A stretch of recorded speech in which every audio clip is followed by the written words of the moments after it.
It was the month of June, and the weather was beautiful. Stuart left school. He was on holiday, but he was not happy. He did not have a motorbike. Stuart was 17 years old. He left school, but he did not start work. All his mates started work immediately, but Stuart did not want to work. He wanted a long holiday, and he needed a motorbike. Stuart lived in Leeds, a big city in the north of England. Leeds is a busy city, full of offices, shops and factories. It's not a good place for a holiday.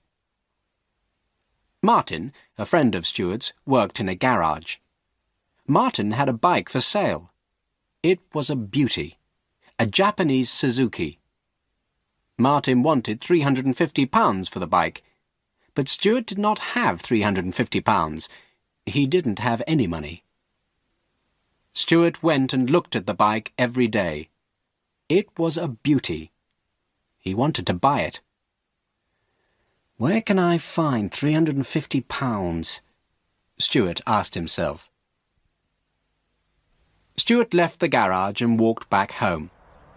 His house was in Blenheim Street, near the university. There were lots of old, empty houses in Blenheim Street. The university was one of the biggest in England. The university often bought land and buildings. Most of the old houses in Blenheim Street belonged to the university. Some of these houses had been empty for years.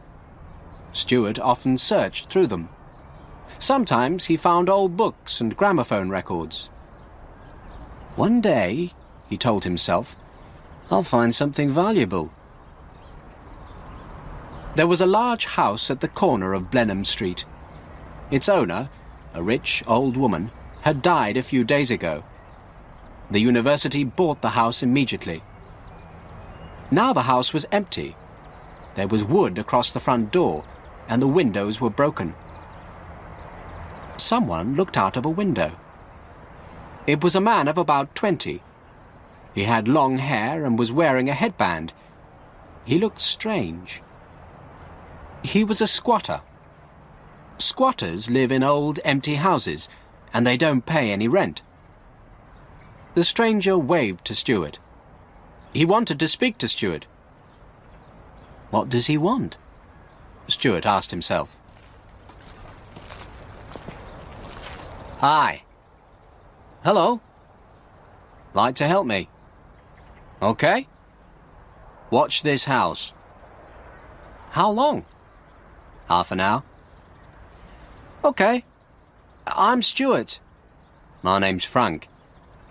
I'll go and get my things. Are you going to squat here, Frank? Yes. Don't let anyone else in. I'll be back soon. Okay. See you. Frank walked off slowly down the street. His head was bent forward, and he was looking down at the pavement.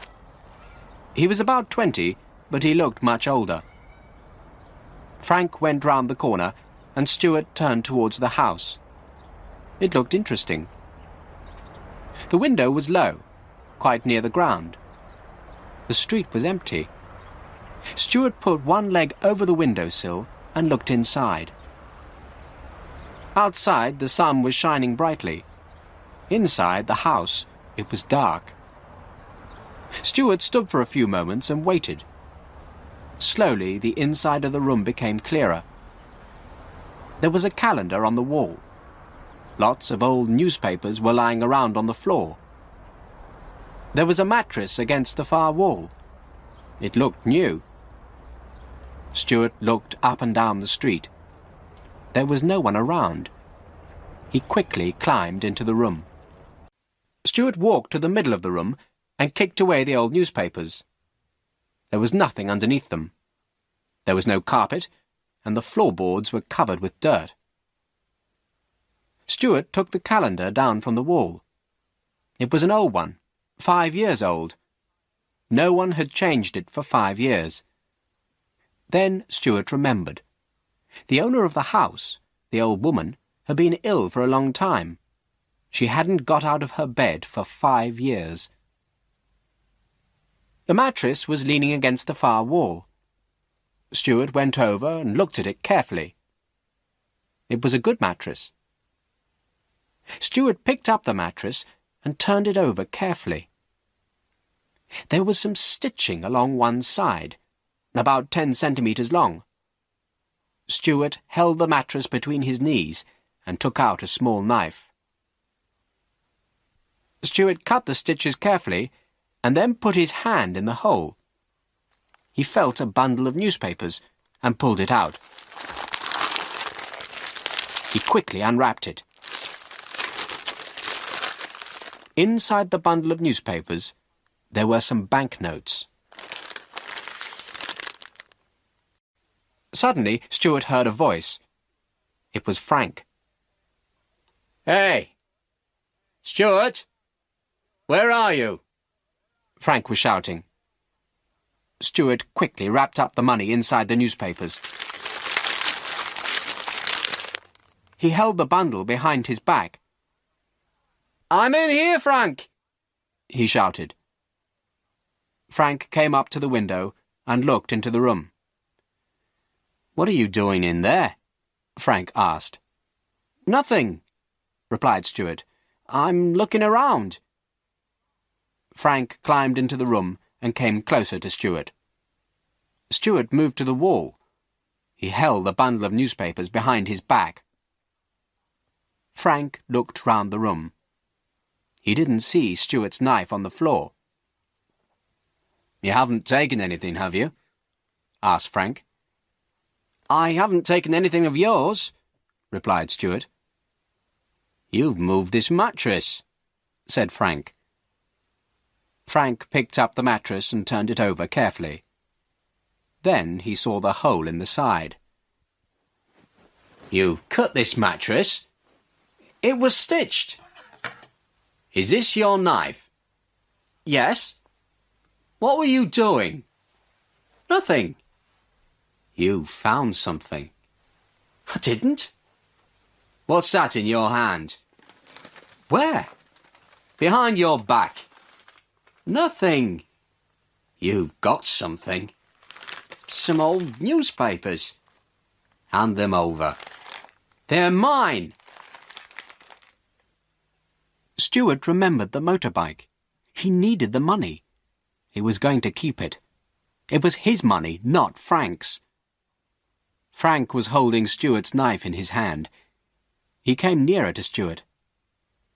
"Give me those newspapers," he said again. Stuart had an idea.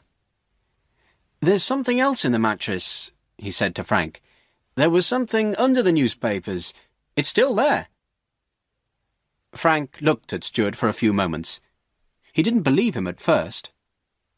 "Look and see," said Stuart. Frank put the knife down on the floor. He picked up the mattress and put his hand deep in the hole. Stuart did not wait for a moment. He turned and jumped out through the window into the street. He ran quickly. There was a turning on the right. Stuart ran round the corner. He heard a shout behind him. It was Frank. Round the corner, there was another old empty house. It had a large garden on one side. Thick bushes had grown all over the garden. Stuart jumped over the low wall. He ran for a few metres and then hid under some bushes. Stuart heard more shouting and footsteps. The footsteps became louder, then they stopped. Stuart waited silently. He did not breathe. Then the footsteps started once again.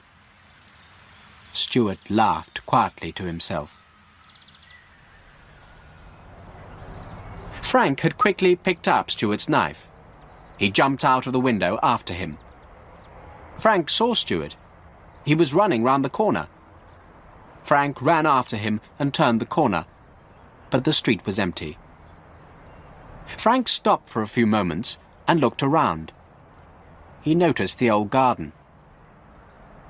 "Perhaps he's in there," thought Frank. But everything in the garden was quiet. Frank saw nothing. There was another corner farther down the street. Frank started running again. He was still holding Stuart's knife. Stuart was happy. He had escaped from Frank with the money. Stuart sat up under the bushes and opened out the newspapers. The banknotes were wrapped tightly together. Stuart unwrapped them and counted them carefully. 10, 20, 30, 320, 325. Stuart had found £325, and Martin wanted £350 for his motorbike. It was cool in the garden, and Stuart lay back under the bushes. "I'll wait here for half an hour," thought Stuart. "Then I'll go to Martin." It was now nearly 12 o'clock. The day was getting much hotter. A police car was parked in a side street. There were 2 policemen in the car. The sergeant, a fat, round-faced man, was half asleep. The other policeman was younger and taller.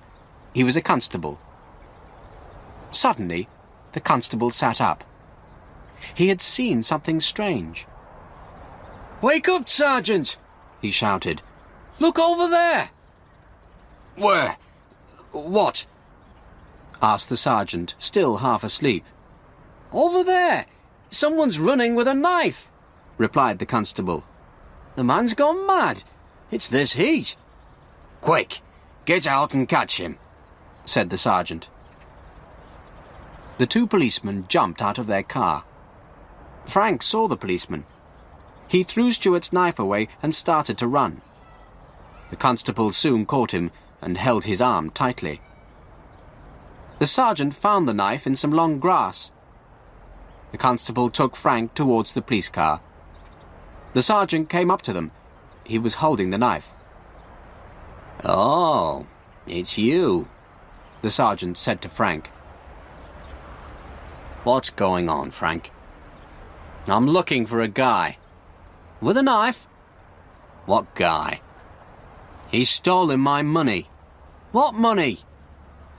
How much money? I don't know. A lot. You don't know? Where did you get it? In an old house. Come on, into the car.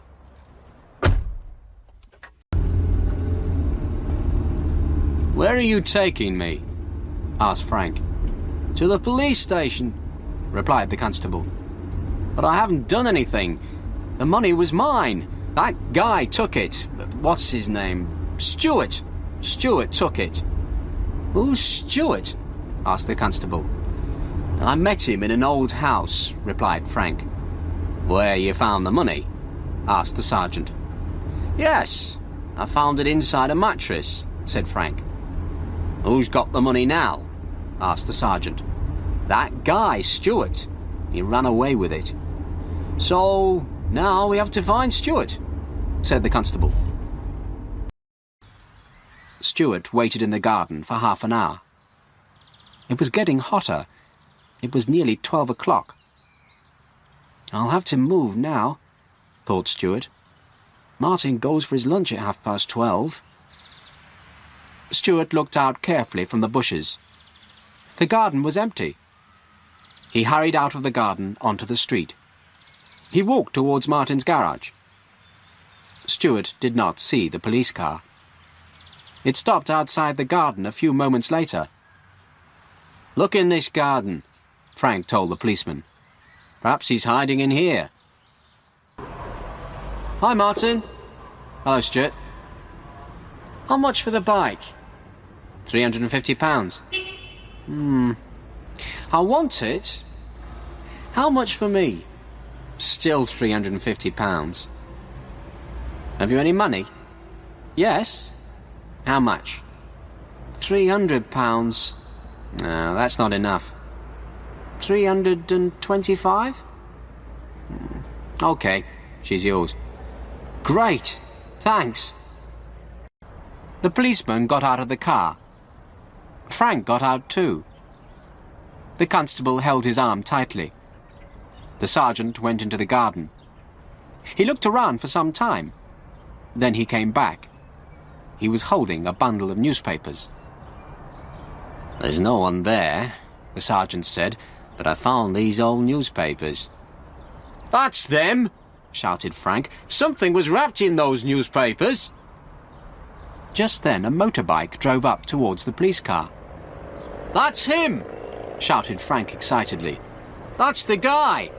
He's bought a motorbike with my money. Stop, the sergeant called to Stuart. Stop! Stuart did not see Frank. What do the police want? Stuart asked himself. I haven't done anything wrong. I'm driving correctly.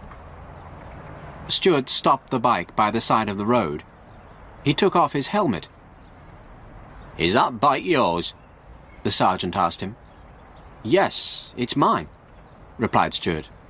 I bought it at the garage down the road. Then Stuart saw Frank. What have you told these cops? Stuart shouted angrily at Frank.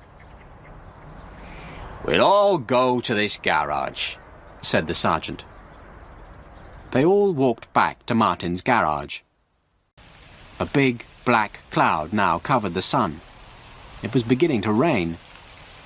So, this lad paid you £325 for this bike, the sergeant said to Martin. Martin agreed. And where did you get this money? The sergeant asked Stuart.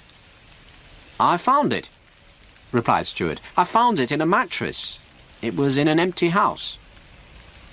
The sergeant took the money from Martin. We'll look after this money, he said. You two can go now. It's my money, shouted Frank.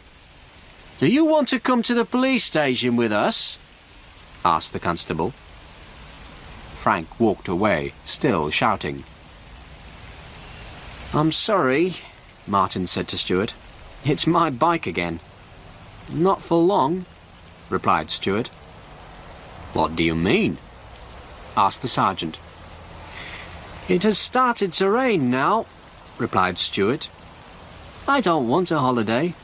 I'm going to get a job. I'm going to save another £325 and buy that bike.